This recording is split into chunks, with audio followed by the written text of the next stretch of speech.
Olá, muito boa tarde. Entrando no ar ao vivo mais um Nativo Esportes para passar limpo as informações dos times da Zona Sul, sempre ao lado dele, André Miller, que chega trazendo o destaque dessa terça-feira. André, boa tarde. Boa tarde, Eduarda. Boa tarde a todos que nos acompanham. Destaque para a rodada do meio de semana, que terá apenas a participação do Farroupilha, né? Enfrenta o Grêmio, tendo uma missão bastante complicada, né? Reverter uma vantagem que é do tricolor da capital, já que venceu o primeiro jogo por 1-0. Destaque também para especulação em torno da saída do técnico Rogério Zimmermann e da definição em relação à negociação do meia atacante Leandro Canhoto.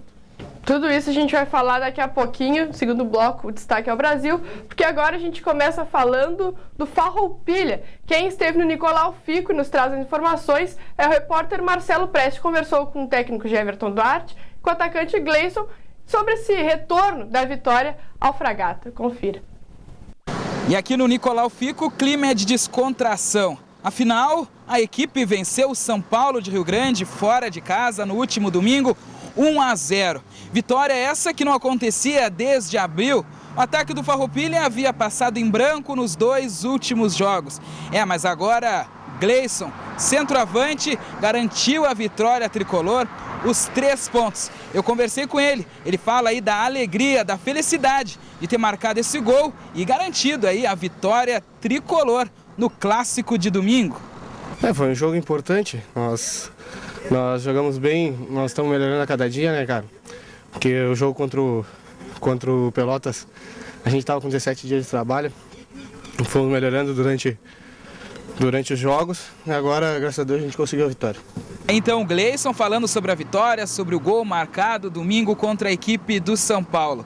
O Everton Duarte, ele sempre acreditou nesse grupo, ele via aí uma evolução na equipe, apesar aí das 2 primeiras derrotas, né? E domingo a equipe jogou bem, venceu e o treinador fala agora sobre esta evolução e a vitória de domingo contra a equipe do São Paulo. Feliz, toda vitória te deixa feliz, né? Não feliz, não mais feliz de quem ganhou, certo? Porque sabes, quando tu perde, a cobrança é a mesma. Então, estamos no adversário, como eu sempre digo, fora do campo, mas dentro do campo nós tivemos a intenção de vencê-lo. E conseguimos. Conseguimos com determinação, com um bom futebol. Certo que isso as pessoas às vezes gostam de juntar isso. Eu também sou bem sincero, se tivéssemos ganho jogando mal, eu estaria feliz do mesmo jeito. Mas eu estou mais feliz porque a equipe conseguiu, num controle de jogo, diante do adversário que tu bem colocaste, o adversário nos seus domínios é muito forte. Então, o grupo de trabalho está de parabéns, o Farroupilha está de parabéns por essa renovação, mas nós sabemos que a vida, a tua alegria é curtinha, né? Já temos quarta-feira contra o Grêmio e vamos amanhã lá com o mesmo objetivo, com a mesma determinação, para que possamos vir de lá com resultado positivo. O trabalho de hoje foi um mini coletivo, 2 toques, o Everton prepara a equipe para o jogo de amanhã, lá em Eldorado, contra a equipe do Grêmio. Agora eu volto contigo aí nos estúdios, Eduarda Schein. Tá certo, muito obrigado, Marcelo Prestes.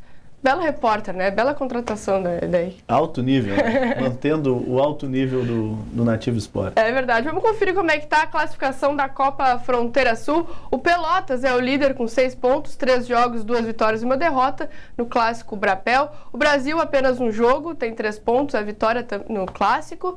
São Paulo com 3 pontos, 3 jogos, 1 vitória e 2 derrotas. Começou meio complicadinha a situação do São Paulo. Farroupilha, 3 pontos, 2 jogos, 1 vitória e 1 derrota. E o Bagé, o Lanterna, que ainda não somou pontos, não pontuou, André Miller.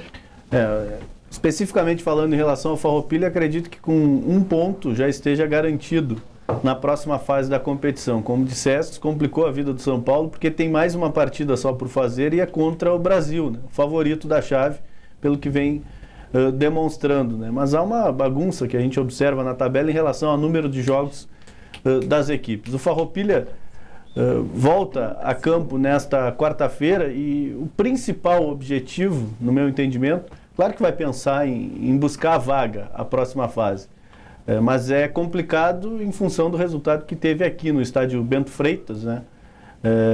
Reverter a situação de uma equipe que é jovem, mas é qualificada do Grêmio.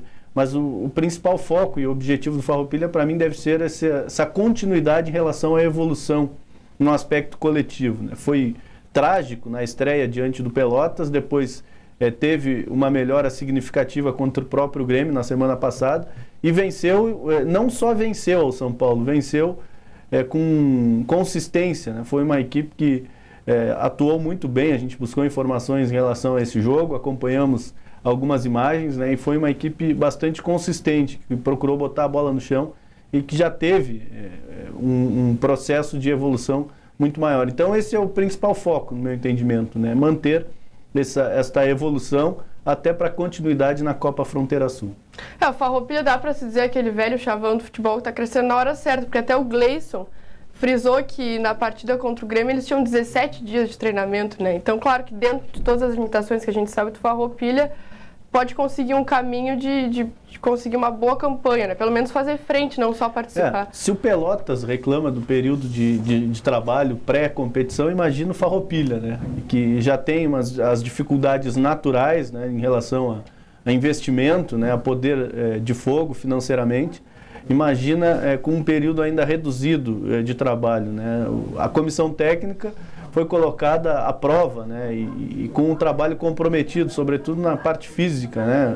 Pouco tempo para trabalhar e tendo essa necessidade já de estreia num clássico, né? Então, não sei bem se é esse o termo, né? Crescer no momento certo, mas o aspecto positivo é que está crescendo, né? Não teve pré-temporada, não teve amistoso e tudo isso está sendo realizado em meio à competição contra adversários qualificados. Até agora o Farroupilha enfrentou o Pelotas, o São Paulo e o Grêmio, né? Todas equipes qualificadas e tem dado uma resposta positiva nesse aspecto, né? Falando do Pelotas, que é o líder, volta a jogar no sábado 8 da noite. Contra o Bagé. Contra o Lajadense. Contra o Lajadense. Pela Copa Vili São Vito primeiro, né? Exatamente. Depois joga com o Bagé. Me confundi. A história de Copas regionais, Copa Vili São Vito, é muita informação, gente. E troca toda hora na tabela. Uma hora pro outro. É natural que a gente se confunda, né? Não tem como fugir disso. Nós falando do Pelotas, parece que agora achou o Paulo Porto uma forma. Ele disse que o resultado no clássico não era o mais importante,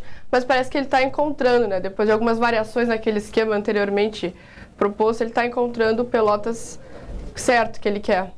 Eu acho que aí é uma somatória de importâncias, né? O resultado no papel também seria importante e neste aspecto, né, buscando a melhor formação, não tenho tanta convicção assim como a do técnico do Pelotas. Ainda vejo carências em relação ao elenco para utilização do seu esquema preferencial e não vi uma boa atuação do Pelotas no clássico Brapel, que dê essa consistência necessária para a convicção em relação ao trabalho que está sendo desenvolvido, né? Eu digo em relação a esquema tático. Eu acho que o planejamento ele deve ter a sequência. O Pelotas precisa de reforços e não só de um reforço, esta é a minha opinião. Se fala muito na referência e tem se jogado muito a responsabilidade para esse jogador que não se sabe nem quem é, né? Porque é reserva de mercado, está avaliando ainda a melhor contratação, está pensando em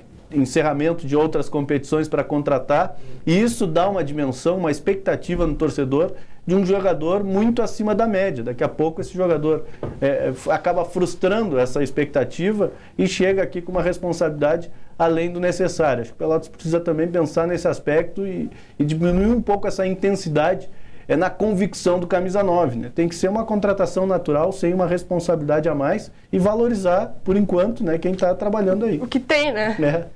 Então tá certo, a gente vai para um rápido intervalo, só lembrando que o Pelotas se representou hoje às 9 da manhã para dar continuidade aí aos treinos para o próximo jogo. Na volta, o destaque é o Brasil, retrospecto positivo dos camisas 10 rubro-negros nos clássicos brapéis. Mas antes você fica com as informações do surf e dos ventos, a gente volta já já.